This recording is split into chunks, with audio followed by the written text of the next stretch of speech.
Hi, I'm Ty Knight for TK24 Sports. Now, if you're new to the show, make sure you like, subscribe, turn the notifications so you don't miss shows like this when we go live. Now, coming up on today's show, we're just looking at the aftermath, of course, of Brentford versus Arsenal. Brentford running out 2-0 victory, big time winners.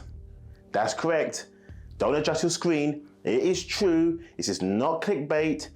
Brentford 2, Arsenal 0. Absolute embarrassment once again from Mikel Arteta and his team.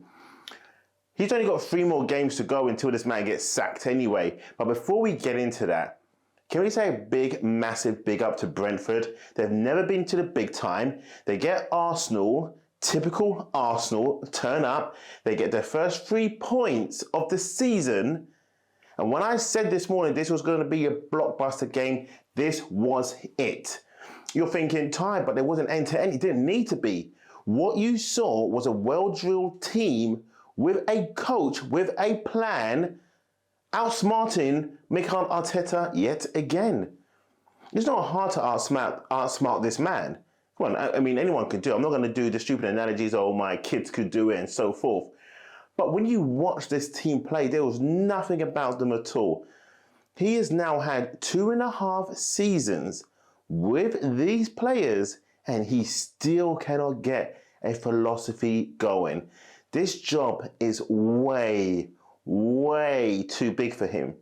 I like what I saw from Brentford. I saw heart, determination, character. I saw everything from them that you would want to see from Arsenal. Bearing in mind, Brentford are going up against international players. They're all international players on that pitch for Arsenal. So whether that's senior or under 23s and so forth, they're international players. And it's an embarrassment. I mean, Arteta took off Balogun, who is their striker. And then again, Arsenal fans are crying out, we need to sign Balogun last year. Remember last year? The contract drama? We got to sign him. He's the best thing. My God, we will let him go. We're going to let everyone go. This guy is not the guy to lead Arsenal's front line. Aubameyang's out, Lacazette's out, getting sold.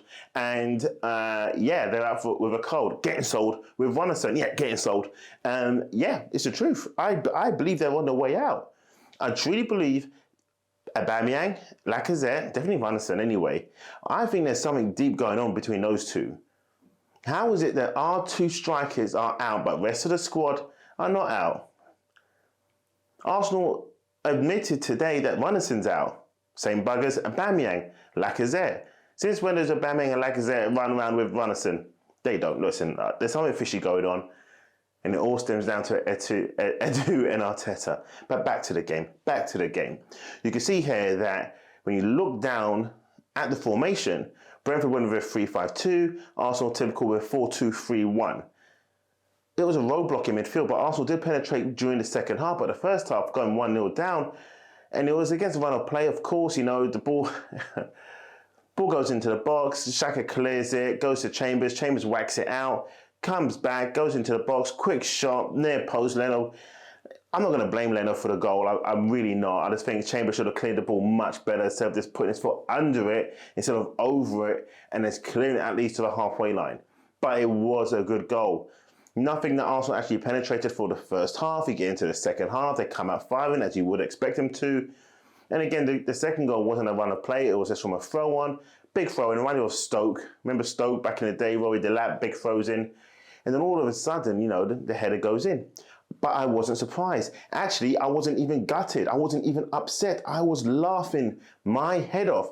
Because down to the only 5 people who watched my video today, that's right, 5, I said Arsenal were going to lose. And even though most of the people tuned out before then, maybe you should start watching videos like this. Because I keep it real. It is what it is. We are a new channel. We're growing. But anyway. But as you can see from the formations, and if you look at the 2 teams, you would think, God, Arsenal's got this one. Look at the formation. Arsenal had this one. Look at the team. Arsenal should have this. But the game is not played on paper. It's played on the pitch. It's played with heart. It's played with tactics on the training pitch. If you can't take pre-season, seriously, there's a problem. When people say it's only pre-season, then you don't understand. You don't have the mentality to win at anything. I'm being serious.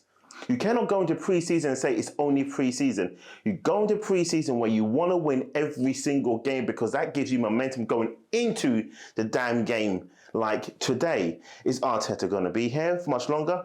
No, he's not. And that's evident. I don't even know why they even gave him the next 3, 4, 5 games. And if he gets to Norwich or Burnley, it's a travesty. Forget about it.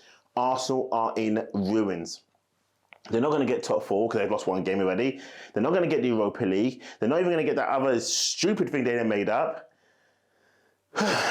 Arsenal fans, get ready for a bumpy ride. Brentford, you may win 4, 5. If you can get 8 wins this season, well done. But you know what? You got the first 3 points. And yes, you're top of the league. And Arsenal are going to get relegated if the season ended now. But of course, it's not going to. But what's your thoughts to the game? I mean, when you look at it, Brentford fans, do you feel excited? You must feel excited anyway. I saw some much build-up game, and then, Gary Neville's out there talking to the fans, and they're saying, Ivan Toney's going to score like 30, 28. Listen to the fans talking him up. Yeah, you don't see this guy, 20, 38, 35, 24, 26, 28. The manager coming on, he's the best penalty taker in the world. We get a penalty, he's going to score. You get Arteta on there. Yeah, so Mikel, what you thinking? Yeah, what I'm going to do is coach him to the best I can possibly do, and then I'll go from there. Yeah. No, I didn't freeze. That's Arteta. Listen to the Brentford's manager. Confidence. Yeah, we're here to play. We're going to have to adjust. We're going to have to do this. We're going to have to do that. But end of the day, the end of the game is that we win.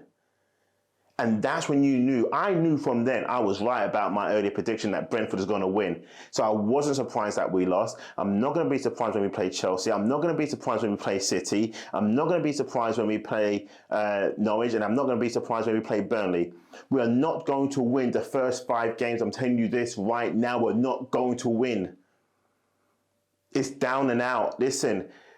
Stanley's not even going to sack this man because he's scared to go and get someone like a Conte. And if I was Josh right now and if this can get to Josh, if you got real people next to you right now who understands this game, they'll be in your ear saying to you, listen, start getting on the phone to Conte right now. What is it that he needs? You still got 2 and a bit weeks left for the transfer window. Get him in now while you still can. This is not a joke. This is the SOS. If I can light a torch right now, my God, then I would. And I'll be saying, please, Josh, listen to what the fans are telling you. Right now on Twitter, it's going to be melting down. I don't even know on Twitter if they got the server big enough to handle the heat that is coming up right now. It's embarrassing. There's times when you think of Arsenal and you think, you know what? You want to kind of wear the shirt out and you keep on dropping shirts and people go and buy it and then they're going to get angry. Then you're going to see people arguing tonight. There's going to be rows right now because you Arsenal players and Mikel Arteta, you're going to cause divorce rates. You're going to get, I'm not even joking when I say this. There is proper arguments right now going on in households. People are on the phone. People are on Twitter, on Facebook. They're shouting, they're screaming. You've ruined their weekend. It's the summer holidays, and look what you do to the Arsenal fans, Mikel Arteta, Edu, and Arsenal stand Kroenke. Brentford, well done. I wish nothing but success for you, and I hope you get it this season. This game was embarrassing, but it was good to watch. It was good to see what Brentford can actually do, and it's typical to see what Arsenal are all about. Got nothing left to say. Really and truly nothing left to say. But if you like the new portion of the show with all the graphics, this is what we're doing here at TK24 Sports. We are growing. So keep with us, subscribe, turn that notification on because we've got much, much, much more things coming than just the graphics. Thank you for watching. I'm Ty Knight for TK24 Sports. We'll see you soon.